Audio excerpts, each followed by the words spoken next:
I'm so happy to see your face. How are you? I feel like we've accomplished something already. We've accomplished a lot. What is up with Filipino Wi-Fi? It wants to like stay there. I'm so sorry. But that's okay. Your hair looks amazing, first of all. Thank you. Before we go any further. For you, I felt like I needed to rise to the occasion since I'm talking with the queen. Oh, stop. You would look amazing in a trash bag and you would still look great. Okay. Oh, thank you. Well, good morning in New York. Good evening from the Philippines. Good evening to Filipinos. I know everyone is like staying up wanting to see this because it's like past 10 right there. Yes, it is, but you know, we love Miss Universe, and Absolutely. It's so wonderful that we're finally able to join both our platforms, especially at a time like this, because what better time to spread positivity and just give people a bit of joy from their homes. So I'm so happy that we've finally been able to make this happen. Me too. I mean, the last time I saw your face, we were both on a cab and at the airport, and you were like literally moving. But before we get to there, and before we even start, I just want to get this out of the way. I'm so happy to be talking to you because I feel like my journey with you started way before I came to the universe. Because a lot of people don't know, but you were a judge for Miss South Africa when I won. And so I think that's one of the reasons why you'll always be one of my favorite queens, because you were just a part of my journey. And so thank you so much for that. It's been a pleasure. You know, it was really special for me too, because as you said, I don't think it's a usual thing that someone like me gets to witness a journey from being a candidate. I was there in your closed door interviews, and then seeing you progress all the way to Miss Universe, it was really quite special.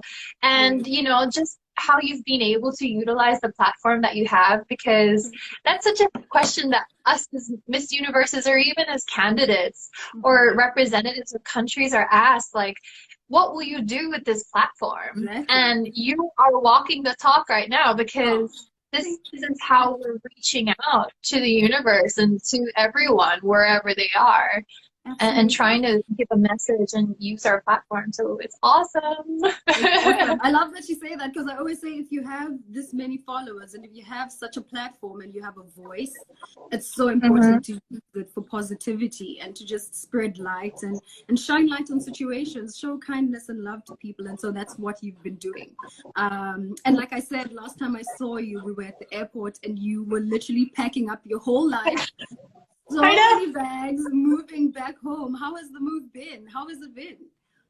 You know, actually, I was a little bit nervous for it because, of course, it's such a shift, which I'm sure you can relate to, you know, in finding yourself going from your nation and then moving to something completely new. Whereas in my case, which you also experience down the road, is like you pick up this little life that you've created in a new place of New York and go back home or wherever it is that your next destination is. And it made me a little bit nervous, to be honest, because I didn't know what the transition would be like. I didn't know how easy I would adjust. Would it be something very instantaneous, or would it be something that I would have to be coaxed into? But I think I was very, very lucky. I was surrounded by my family and my friends and just a really good work environment too. So I felt very supported, and I feel like that was a huge factor in making my transition as easy as it was.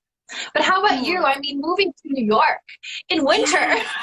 In the winter. Listen, that was my biggest struggle of my life, because when I got here, I was like, I've never experienced this much cold in my entire life. But it was exciting, you know, like you said, because you're moving to a whole new country, and you don't know what to expect, you don't know what's going to happen, and so you just take one day at a time. And I mean, now here we are faced with a situation that nobody ever thought we would be able to face. You know, I never imagined in my life that this would be happening in the world right now, that this is how my reign would be, that I would have to be in the apartment speaking to people through social media, but we have to adjust. Yeah. And speaking of adjusting, you have adjusted so well, because immediately when this happened, you started using your platform, and you didn't sit back just because you were not able to go outside. You did something about it, with your No Work, No Rice campaign. Would you want to tell us Yeah. about that? I'm so excited Yes. for it. So, yeah, at the beginning of this pandemic, when everything started happening and lockdown started to be implemented, I found myself in a mindset that I feel a lot of people find themselves in, which was one of, I felt a little bit hopeless, because I felt incredibly privileged to be able to stock up a little bit of food and to stay home and to do work from home, knowing that so many Filipinos and so many other people from other nations around the world don't have that luxury of having enough money to stock up food, or to have a comfortable space to stay at home, or whose work cannot be done from home, such as laborers or people who do public work, who aren't frontliners also. And of course, the frontliners who are taking on this huge, amazing responsibility for the rest of us to provide us with basic needs. And so I was sitting at home and I was just feeling like I need to do something. And I feel so many of us feel that way. And so I went back to one of my core causes, and it's working with an organization called Young Focus. It's actually stationed in Tondo, Manila, and I am in Manila at the moment, but it's around the outskirts of Manila. And we started a No Work, No Rice campaign, because for many individuals who live day by day, which means like when the work ends, so do their income, and they can no longer feed their family and put food on the tables. So with Young Focus, we are fundraising, and it's an ongoing fundraiser. If anyone watching would like to participate and take part, we're fundraising for bags of rice, and these are 15-kilogram bags of rice to sustain a family for a whole of 10 days. And it's anywhere from $11 US or 550 pesos for one bag of rice. And every 10 days, that is replenished. So we're sustaining the families in the area. And if you would like more information, anyone watching, you can go to youngfocus.org/rice. So far, it's really amazing. We've been able to reach 6,000 families, which is about 8,000 to 10,000 individuals through donating 60,000 kilograms of rice. And that just allowed me to feel that, you know, I could sleep a little bit better at night, knowing that I was utilizing my platform to be able to provide for people, because it just felt like I felt a little bit hopeless. And I know that when we were chatting, you've also found an incentive or a charity that you're looking to partner with in South Africa. Yes, that is so cool. So here's, like you said, it's so easy for us to be distanced from things when we don't see them happening in front of us. Because when you go on Twitter and you're on Facebook and you see people speaking about lockdown, for most people it's about, I'm going to be so bored at home, I'm going to watch as much Netflix as I can. I'm going to be on my phone as much as I can, but that's not a reality for a lot of people. For a lot of people, it means income is not coming in. It means I'm not able to feed my family because of this lockdown. And so South Africa has gone through a lockdown as well. And I come from a village called Solo, very beautiful small village in South Africa. And I saw on Twitter that they'd started a movement. The working class of South Africa. So most people of Solo don't work. Most of them depend on social grants, but we were lucky enough to be raised by families who fought for us to be able to get education and to be where we are. And so the children of the village came together and said, listen, we work, we are able to put something on the table. So how about we come together and try to help out those who can't. We have a saying in South Africa called Ubuntu. Ubuntu is humility, and we say umntu ngumntu ngabantu, which means we are because of people. And because it takes a village to raise a child, they came together and said, let's give back to the village that raised us. And so I thought that was so fantastic. And it touched my heart because I'm from there. I grew up there and I was like, there's no way I'm not getting involved in this. And I really need to help because these people are responsible. They played a responsibility and a part in who I am today. So that's what I found. And it's just made my heart feel so much better as well. You said, to know that I'm doing something. There's also an initiative called Feed South Africa. Feed South Africa works more towards informal settlements in South Africa, what we call shacks. I'm not sure what other people call them, but it's more like informal settlements where there's a lot of underprivileged people, and that's where Feed South Africa goes into. So that's the second initiative that I found as well. And so I really want to split my help between the two, you know, help the informal settlements and help the village as well.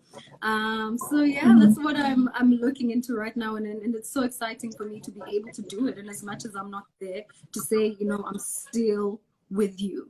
And I've also been looking at other countries as well who are doing incredible things around Africa and, you know, America as well. You see places like Nigeria coming up and doing things. Their government is like, look, what we're going to do is we're going to put on a social grant and we're going to help people who are underprivileged and send them money. And I think that's fantastic. Rwanda is the same. I was actually speaking to one of my sister queens, Miss Brazil, and she was just telling me how it is in Brazil, and saying that there's a lot of organizations also coming forward, helping people. Because one other thing about Latin America is that the divide between the poor and the advantaged is so huge. It's massive. And so I was chatting to her, and she was like, that is still happening, but, you know, privileged people are trying as much as they can to help the underprivileged. And it absolutely touched my heart. She mentioned an organization and a campaign called the Viva Rio campaign. I'm sure it's on her page as well. And I was like, that's, you know, absolutely fantastic. And I love that people are coming together and doing all of this.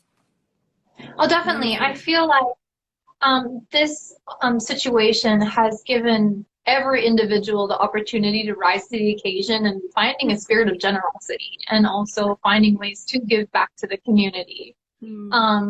I've been using my platforms also just to ask for stories of like positive tidbits, because I don't know about you, but like sometimes I just tend to feel kind of overwhelmed. Like I want to keep up to date with what's happening in the world, but at times I kind of just have to put on the brakes, because I just start to feel overwhelmed. I start to feel anxious, because sometimes it just feels like there's more bad news than good. And I feel like more than ever we need to share the good news. And yeah, I submitted just like a small post on both of my platforms, and then I had stories coming in about families who had family members who were frontliners, who knew that the sacrifice of going to work meant it couldn't come home to their families, but they went anyway, not being able to come into contact with their kids. Other stories of delivery people using their extra tips to buy food for those that they see on the street. So these really small acts of kindness and generosity that I feel like is really pushing us to look at and see, you know, what can we give? Like in what position that we have, and maybe we only have a little. Maybe it's seemingly we have nothing, but I feel like so many people are rising to the occasion, and it's just a wonderful thing to see. And I feel like more than ever, we should share those stories. Absolutely. Yeah, because, you know, you're right, because not all of us are able to raise funds. Not all of us are privileged enough to have money to give. And so you don't always have to have money to give. And that's an important point. It could be through your stories. It could be sharing the things that you have. But we don't want people to sit at home and say, I don't have money. I can't help. You know, yes, you can. You can help by, you know, being there for people, listening to their stories, sharing whatever it is that you have, but just making sure that you are respecting the rules of your country. You know, if they're telling you to stay home and find a way to help. But if you're one of those countries that do allow people to make deliveries, you don't have to have money. You can share half your rice, leave it on someone's doorstep, you know, keep the distance that you're supposed to keep. If you have old baby clothes that you have, that your baby can no longer wear, those are important essentials that people aren't able to go out and get right now. You can try helping out with those. You know, we can be this one community that we can be. It doesn't have to be about money.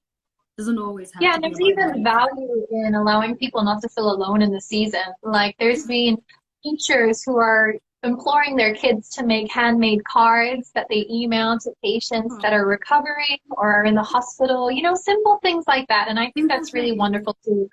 Teachers guiding children through this part. But also on that note, like it also made me start thinking, because obviously we're on the conversation of poverty-stricken areas during this pandemic. But also, the pandemic has had such an impact on education, children not being able to go to school. And so I would love to put the question out there to anyone who's watching, actually, because it's become a bit of a problem, especially here in Manila with the organizations that I work with. In providing education, not all communities have access to technological resources that they can use Google Classroom and different educational applications. So their education has essentially stopped. So I would love to throw the question to our watchers: what can we do for our kids that don't have the technology to continue their classes? And because it's also important, because as you know, and I'm sure you're passionate about too, education is one of the greatest equalizers of our society. And to think that there's maybe a whole generation that's going to have a gap. There is. And I love that you posed this question, and I hope people do answer and give us options, because most people were speaking about homeschooling. And when I saw that, it touched my heart so much, because I thought about where I come from, and I thought about people's lives who never even got an opportunity to go to school. How are they going to homeschool when they themselves don't have that level of education to try and homeschool? So it's those people, you know, that we need to think about and to try and come up with ways in which we can help, because schools are on standstill. You know, people aren't going to school right now because of lockdown. How do we continue to educate these children? That's a very good point.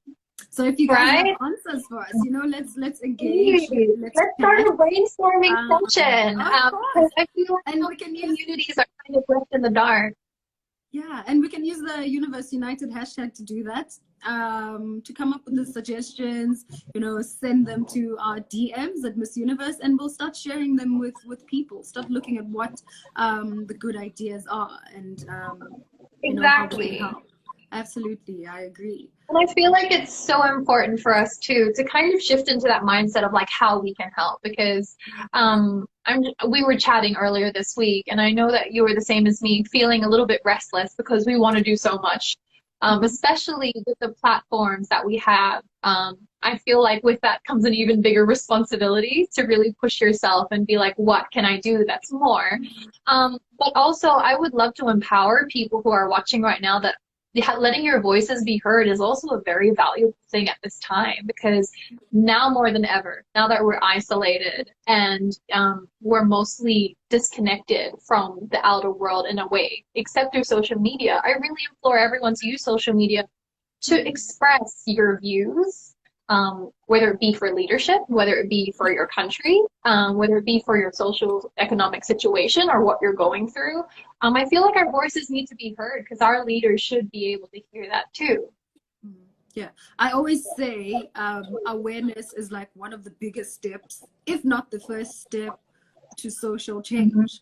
The more we use our voices to make awareness in light of situations, the better it is. Because I know in so many countries, my country as well, and I remember I was speaking to Julia as well from Brazil, and she was saying one of the biggest issues is people not really listening to the rules and taking seriously the messages about staying at home and washing your hands. And I think it hasn't really hit some people yet about the importance of this. And so if we can use our platforms to use our voices to educate and to say, listen, this is serious. We need to do A, B, and C to make sure that we're helping each other out. But like you said, also just human connections, emotions. It doesn't even have to be about constantly speaking about the virus. It can just be about showing people my daily life. You know, what am I doing? For me, I sing. I remember I sent a video out. I posted a video. You have an amazing voice. Oh my goodness. Thank you. Thank you so much. You too, girl. You know you do too. Okay. You know, I was sitting and I felt like I'm feeling so helpless, and music, like I said, it heals me. It makes me feel so much better. And I thought I should just share it with other people, share those messages as well, because it's those little things, you know, that help, that might touch someone in a way that you didn't know might touch them. Definitely. So it's just about being there, making human connections.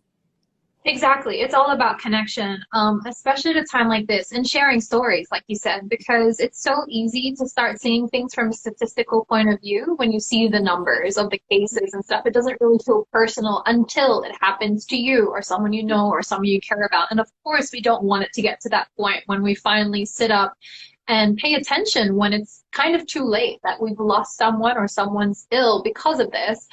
So anyone who's watching, important.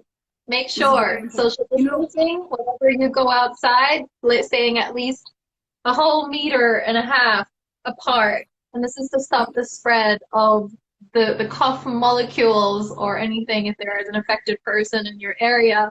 Second, washing your hands, even up to your elbows if you go out and you're buying food with soap, any soap. Just make sure. Girl, we can nominate songs to sing while washing our hands. Let your let's do it. If we have to write a song about washing hands and staying home, then you know it's like happy birthdays. Right. You said something so important that reminded me of something I was listening to, I think a few weeks ago. You said if something doesn't affect us, we tend to not listen to it. And I remember listening to a speech by Rihanna. Rihanna made this speech when she was getting an award saying the world has such a huge problem of turning its eye away when things don't affect us directly or like personally. And she was just saying how that needs to change because we form a part of a whole. And as much as I'm my individual self, I form a part of a whole. The decisions that I make impact the whole world.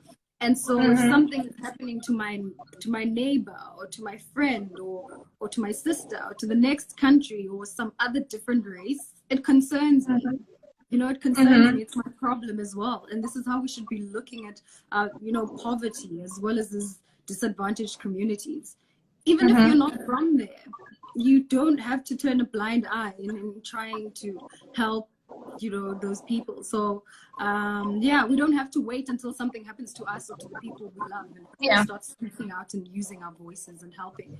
So I just wanted to say I absolutely agree with your point. We really do.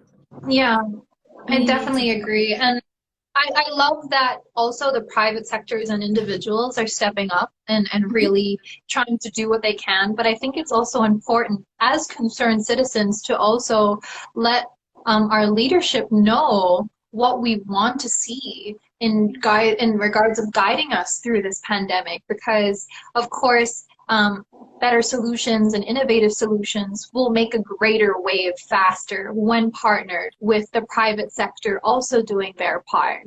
And I feel like leaders now more than ever have the opportune time to learn from other leaders, because around the world there have been leaders that have really stepped up and really delivered great leadership amongst this pandemic that I feel like so many other leaders can really be inspired from or can really take note of.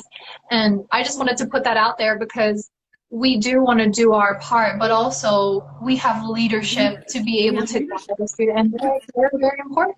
And we know that there's countries doing much better than others, but I don't know if we will name drop, but these countries know themselves. Listen, now is the time to put our heads together. Listen to our leaders. What are they doing right? What can we adapt as well from that? Because nothing is as important as leadership as well at this point, So it's very true. I really am hoping that they're taking notes and listening to each other and seeing how we can all get out of this crap. But there's questions that came in from your fans, and I don't know if we should shout out to everyone who's watching us right now also. Thank you for all tuning in. Oh my guys, I know Kat and I have been talking for a while now, so I'll start taking in questions from you guys. I don't want you guys to feel excluded from the conversation, but I really do feel that we had to have this conversation. We really had to have this conversation. But I'll say this, Kat, I'm really happy with how some things have turned out during this time. And as much as it is such an unfortunate situation, I've never seen people come together the way that they are coming together. as we are. I mean, nations. Just sitting together, trying to come up with solutions and showing each other love and kindness. And I said on another interview that I wish that this is something that we can continue with even after doing this, because poverty doesn't end because COVID-19 will end. Yeah. Humanity and humility shouldn't end because COVID-19 will come to an end. So if we can continue to keep doing the things that we're doing now to help our society, to try and bridge the gap between the disadvantaged and the advantaged, because there's such a huge gap. And if we continue doing the things that we're doing now, you know, slowly but surely we will bring in together the gap. And I saw this other post on Facebook that I loved so much. Someone said, when this ends, I hope we support local. Yeah. Support local business. That's very Because true. now we need to start rebuilding our economies. We need to start rebuilding. And what better way than to support our own? Yeah. Support our local people, your local businesses, small businesses. Local There's people on the farmers. streets.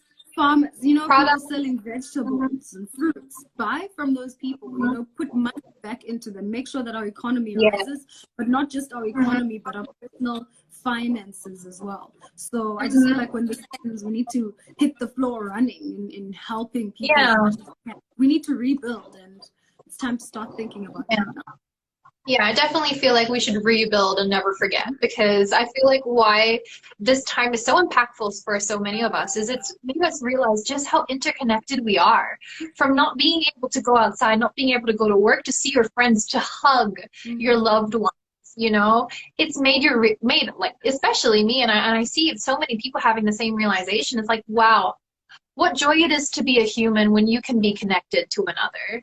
And that's really where the value of relationship is. That's where value of being human is. And I hope that when we do rebuild, we keep that in mind. Just as you said, supporting local, buying local products, supporting local farmers, allowing our own countrymen to have flourishing livelihoods and giving them the education that they need to be able to stand on their feet. Because at the end of the day, handouts are can only go so far, but we really need to give people a hand up so that they can stand up on their own. Equip people with skills. I love that.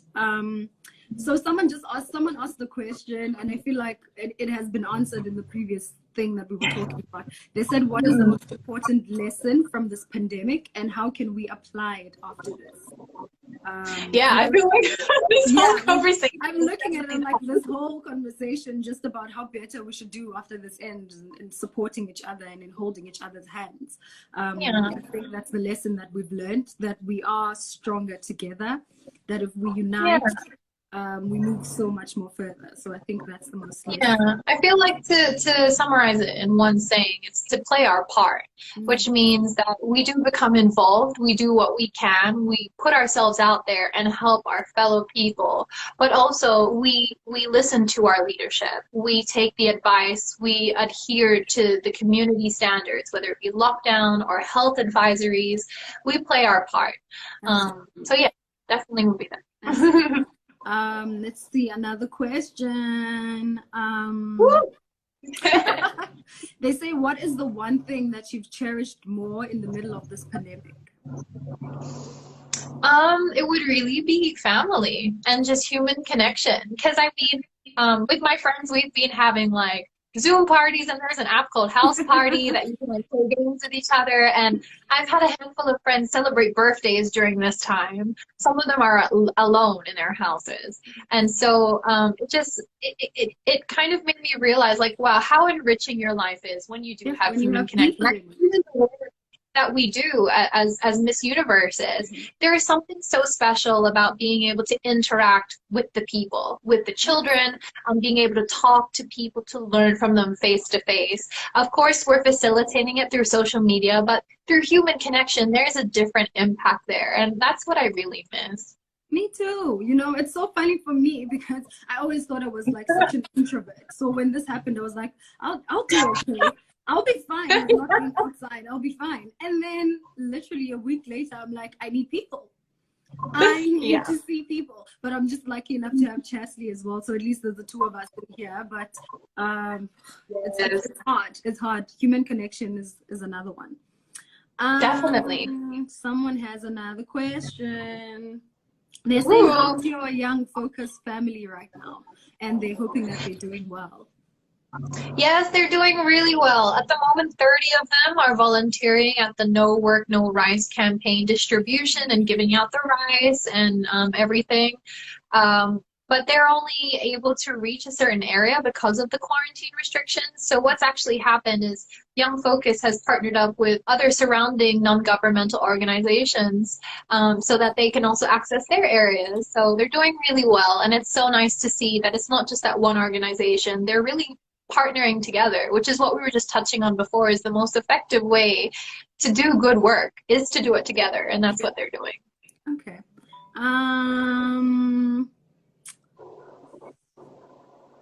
Can I do some shout outs? Hi, Mama E. I can see that you're watching and I miss you.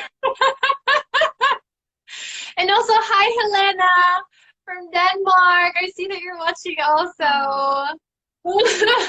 People are so excited. They've been waiting. I've been getting messages since last night and they're just like, yes, we want to see you.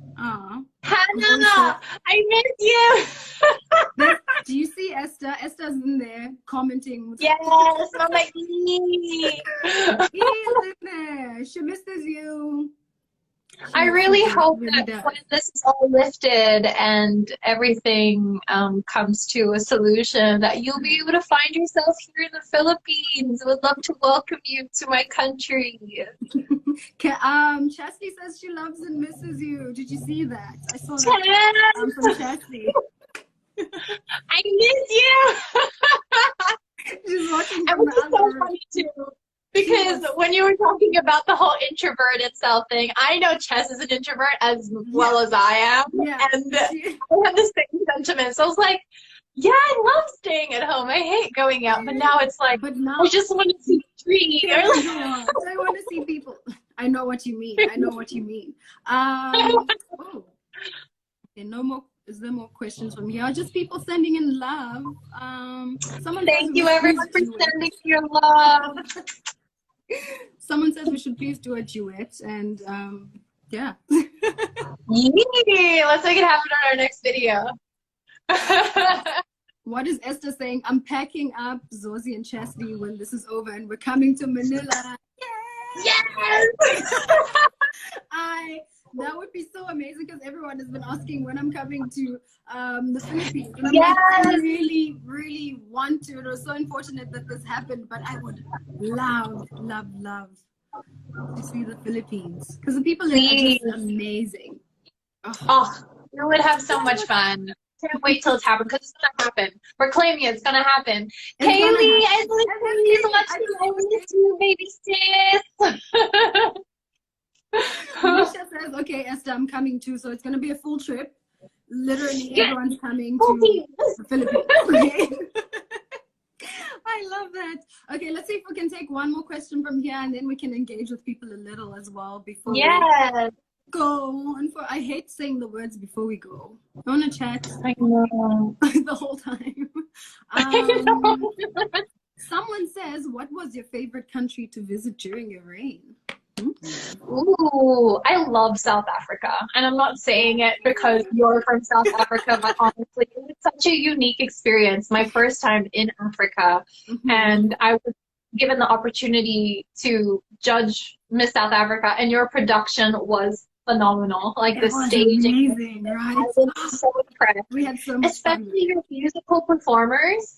You had a singer and also a duo, and they were just, like, honestly, world class. Like, I was so impressed. I felt like I was just watching the show. I hope you can come see South Africa again. Even if not for work, just to literally come and have fun in South Africa. Yeah, it was really special. I also was able to go on a safari, and I was able to join a LGBTQIA plus discussion at one of the campuses. I saw that. I forget how you say it.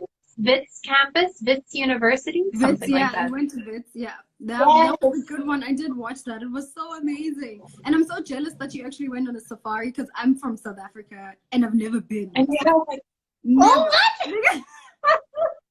Because here's what happens when things are, you never tour Like, you never It's tour true. your own country or enjoy it, It's you know. true.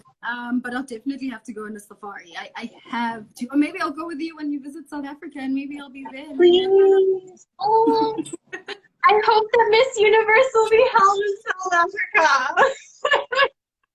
And I will be please. Oh, girl, crossing my fingers, man. That would be so amazing.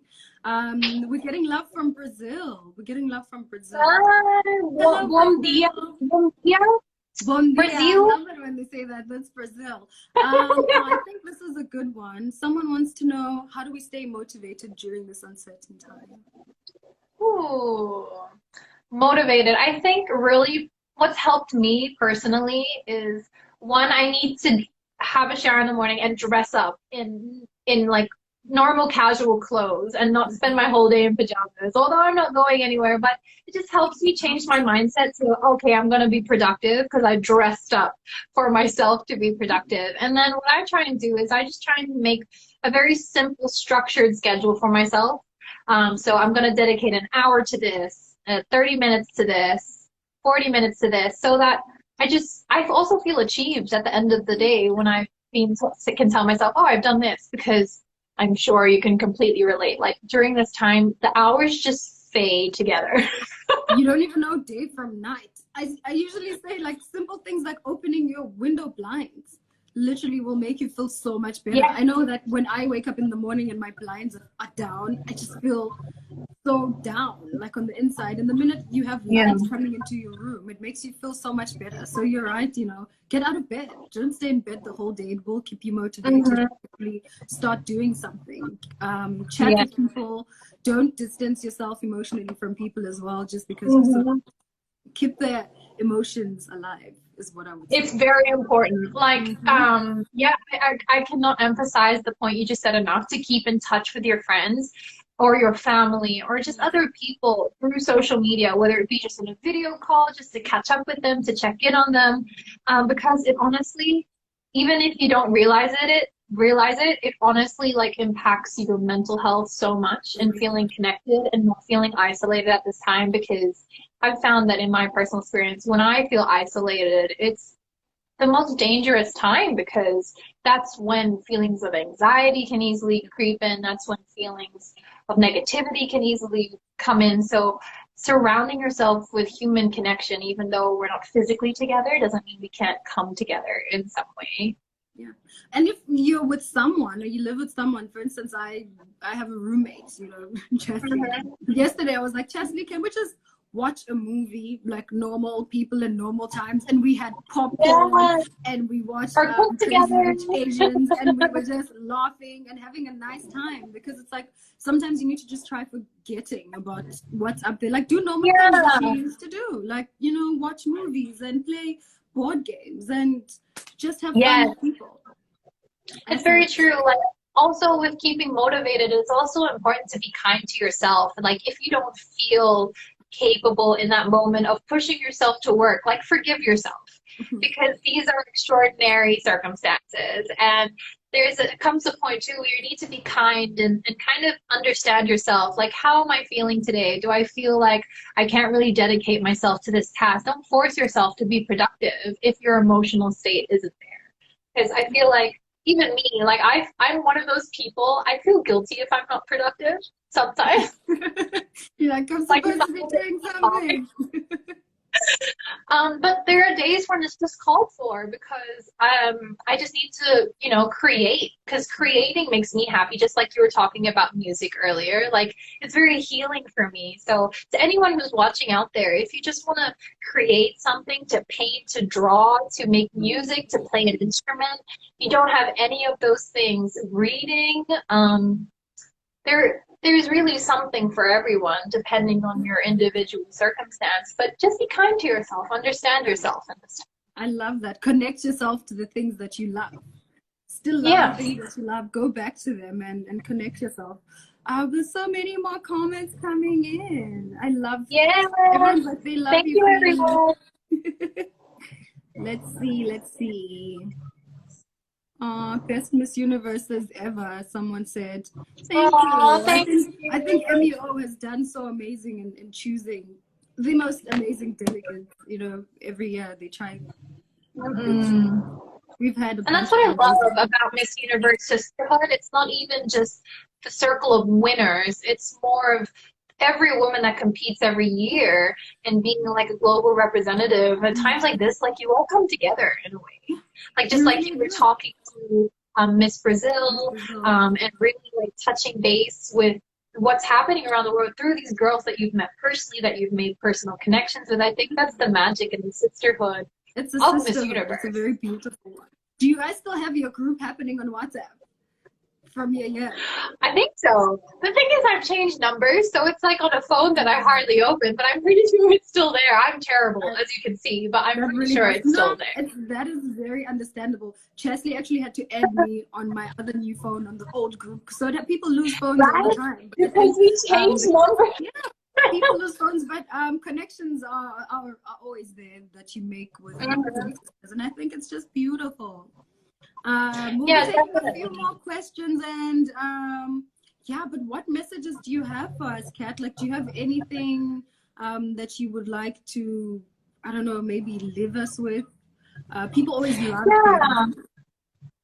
I would love to just, you know, really take this time to connect to everyone that's watching. One, thank you so much for spending your time engaging with me and Zozi. We super appreciate being able to share our messages and stories with you. We hope that you feel empowered or just have a little bit of joy in your day or night, wherever you are in the world. And also, conversation doesn't need to start here, everyone. Engage us on our platforms, either in the comment section, or even the topics that we raised today. Raise them with your friends, with your social circles. If you have any suggestions of what's happening in your country, if you want to help and you just don't know how, put it out there. Ask other people in your area what you can do to help. It can be as simple as buying your vegetables from a local farmer, or it can be as simple as, you know, sending a nice card. I know there's a lot of incentives in sending beautiful messages to the patients within the hospital. It could be as simple as that. It doesn't need to be a monetary value, but if you do have money to spare, please do reach out to an outreach program. A lot of people are in need of food and personal protective equipment, especially for the frontliners. What else? Educational resources in the form of books or stationery. Maybe some children in your area don't have access to those things, being away from school. What else? Yeah, just and medical supplies. There's a lot of people who may not be facing COVID, but have other pre-existing medical conditions and aren't being able to have access to the treatment that they need. So I just implore you, in any which way that you can, don't wait for someone else to rescue another person. Take it upon yourselves at this time to be the rescuer, because you can. In your own small way, you really, really can. And with that, also, let's listen to our health authorities. Let us take heed of the health advice that we've been given in regards to social distancing, proper hygiene, like washing our hands and covering our face if that's implemented in your region, knowing that reusable masks and disposable masks are different. Educate yourself on how to use them properly to stop contamination. When you go out, just be respectful to all the frontliners that you may come across, or in your own way, show your gratitude to them, especially medical staff. They are, you know, working endless hours, mental and emotional exhaustion. There's a lot of initiatives rather, in different countries where people are applauding them. They're sending beautiful messages over social media. Please keep it going. Don't let it just be a trend, because they're out there every day away from their families, putting their life and their time on the line really for the rest of us. And they are our modern day heroes, and they deserve the recognition all throughout this. And I hope that we will never forget their sacrifice and the work that they've done. And lastly, in taking lead on what our leadership is saying, let's also let our voices be heard. Let's demand that we are guided through this pandemic in the best way possible with innovative solutions, effective solutions, that we get the aid that we need as fast as we can, especially demanding attention for those areas that may be ignored or being pushed to the side or just may not be known, such as people living in poverty, those vulnerable communities. They need us now more than ever. So let us demand that of our leadership, and always let our voices be heard, because as concerned citizens, it's our responsibility to demand that we have the right leadership, but we also listen to our leadership at the same time. Let's all play our part. I love everything that you've just said, and I hope people are listening and that they take it to heart, and that they really know that we all play such important roles in the world. And so as much as you think you're just doing it for yourself, what you do plays such a huge impact on the whole world. So thank you so much for, you know, your kind words of encouragement, and for always speaking the truth as well. Because, you know, honesty is such an important thing, you know, being able to call out leaders and saying, you know, we can do better. I know we're doing this, but we can always do better. So thank you for that. And I just want to sit here and chat to you all day, but just to make everyone jealous, I can speak to Kat. Okay, I have her phone numbers on WhatsApp. I'll speak to her when we're done here. So Yeah. But thank you so much. Oh, someone is saying thank you, Kat and MU, for this moment. Yeah, this was such an amazing moment. It's so nice to always have people come back and share their stories and use our platforms to the best of our abilities. Oh, Yes. this is so cute. Someone wants to see your puppy. They're like, where's that cute Oh, puppy? I put him in the other room because I didn't want him to be fussing about. I'm sorry. I also want You to see see on my social media instead, guys. So sorry, guys. Next Oh. time you're gonna have to store. Yes. But Zoe, in the future, please do share with us also how we can also assist your initiatives in South Africa in any way, whether it be in getting the message out there or in other ways that we can help. Let us know. Would love to be able to collaborate also with you. Thank The you sisterhood. so much. Thank you for lending your hand. I will definitely grab it and use it. And I'm sure there's a lot of people watching as well, so that they can also know how they can help. Maybe your fellow South Africans also, how they can lend a hand. That would be great. Yeah, I mean, just also hopefully the whole world, the whole universe comes through with information from their own countries as well, because we're trying to help out as many people as we possibly can. Yes. This was so amazing. I want to stay here. Thank you so much. I feel like we've said all that we wanted to say, and people will always find us on our own individual Instagram pages, and on the Miss Universe Instagram page as well, if you want to catch up on what we're doing.